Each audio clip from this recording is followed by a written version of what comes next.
صحیح بخاری حدیث نمبر 131۔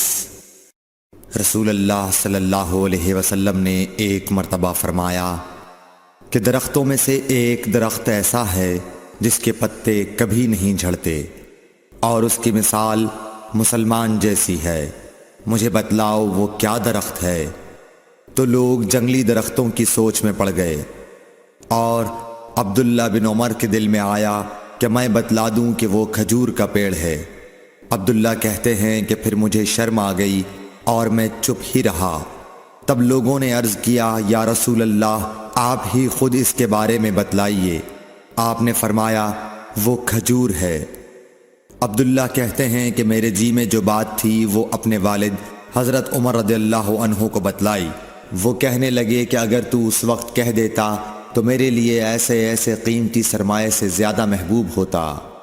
صحیح بخاری حدیث نمبر 132۔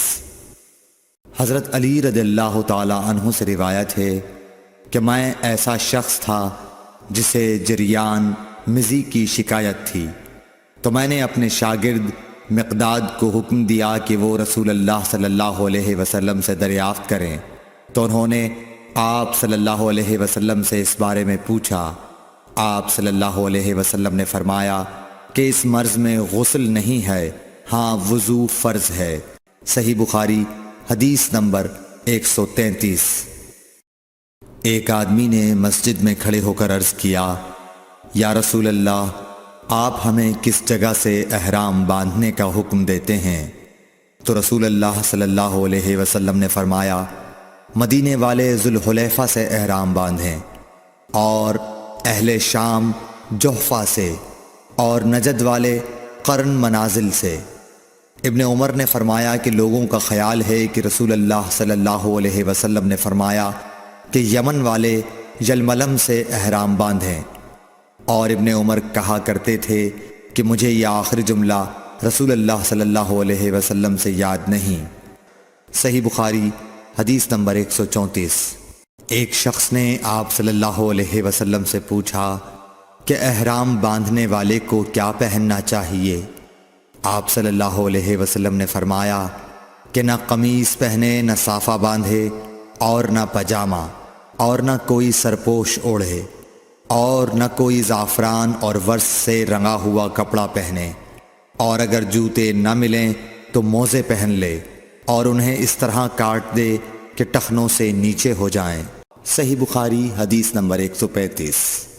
رسول اللہ صلی اللہ علیہ وسلم نے فرمایا کہ جو شخص حدث کرے اس کی نماز قبول نہیں ہوتی جب تک کہ وہ دوبارہ وضو نہ کر لے۔ حضرموت کے ایک شخص نے پوچھا کہ اے ابو ہریرہ، حدث ہونا کیا ہے؟ آپ نے فرمایا، پخانے کے مقام سے نکلنے والی آواز والی یا بے آواز والی ہوا۔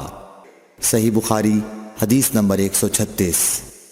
رسول اللہ صلی اللہ علیہ وآلہ وسلم نے فرمایا کہ میری امت کے لوگ وضو کے نشانات کی وجہ سے قیامت کے دن سفید پیشانی اور سفید ہاتھ پاؤں والوں کی شکل میں بلائے جائیں گے، تو تم میں سے جو کوئی اپنی چمک بڑھانا چاہتا ہے تو وہ بڑھا لے، یعنی وضو اچھی طرح کر لے۔ صحیح بخاری حدیث نمبر 137۔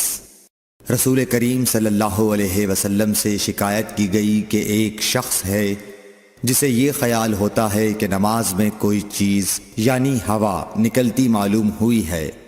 آپ صلی اللہ علیہ وسلم نے فرمایا کہ نماز سے نہ پھرے یا نہ مڑے جب تک آواز نہ سنے یا بو نہ پائے۔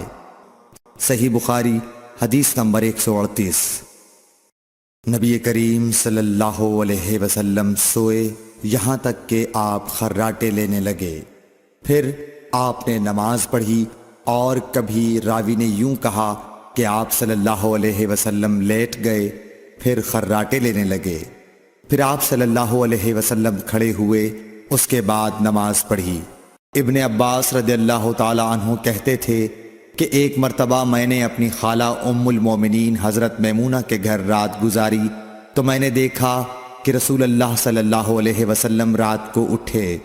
جب تھوڑی رات باقی رہ گئی تو آپ صلی اللہ علیہ وسلم نے اٹھ کر ایک لٹکے ہوئے مشکیزے سے ہلکا سا وضو کیا۔ عمرو اس کا ہلکا پن اور معمولی ہونا بیان کرتے تھے اور آپ کھڑے ہو کر نماز پڑھنے لگے تو میں نے بھی اسی طرح وضو کیا جس طرح آپ صلی اللہ علیہ وسلم نے کیا تھا۔ پھر آ کر آپ کے بائیں طرف کھڑا ہو گیا اور کبھی سفیان نے ان یسارہ کے بجائے ان شمالہ کا لفظ کہا، مطلب دونوں کا ایک ہی ہے۔ پھر آپ صلی اللہ علیہ وسلم نے مجھے پھیر لیا اور اپنی داہنی جانب کر لیا، پھر نماز پڑھی جس قدر اللہ کو منظور تھا۔ پھر آپ لیٹ گئے اور سو گئے حتیٰ کہ خراٹوں کی آواز آنے لگی۔ پھر آپ کی خدمت میں مؤذن حاضر ہوا اور اس نے آپ کو نماز کی اطلاع دی۔ آپ صلی اللہ علیہ وسلم اس کے ساتھ نماز کے لیے تشریف لے گئے۔ پھر آپ نے نماز پڑھی اور وضو نہیں کیا۔ سفیان کہتے ہیں کہ ہم نے عمرو سے کہا، کچھ لوگ کہتے ہیں کہ رسول اللہ صلی اللہ علیہ وسلم کی آنکھیں سوتی تھیں، دل نہیں سوتا تھا۔ عمرو نے کہا، میں نے عبید بن عمیر سے سنا، وہ کہتے تھے کہ انبیاء علیہ السلام کے خواب بھی وہی ہوتے ہیں۔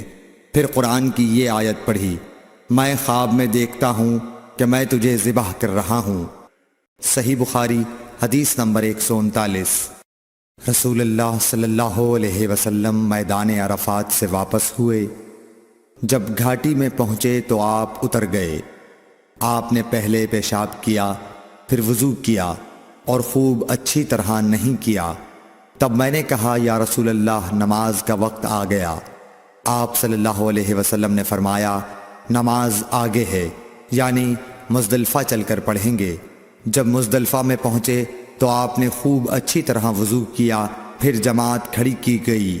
آپ صلی اللہ علیہ وسلم نے مغرب کی نماز پڑھی، پھر ہر شخص نے اپنے اونٹ کو اپنی جگہ بٹھایا، پھر عشاء کی جماعت کھڑی کی گئی اور آپ نے نماز پڑھی، اور ان دونوں نمازوں کے درمیان کوئی نماز نہیں پڑھی۔ صحیح بخاری حدیث نمبر 140۔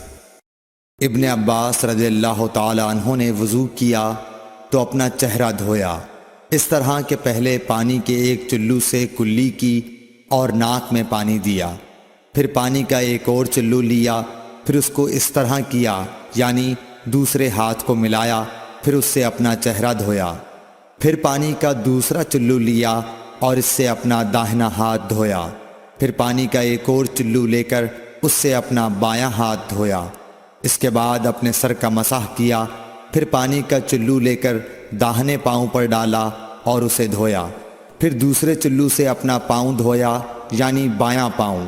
اس کے بعد کہا کہ میں نے رسول اللہ صلی اللہ علیہ وسلم کو اسی طرح وضو کرتے ہوئے دیکھا ہے۔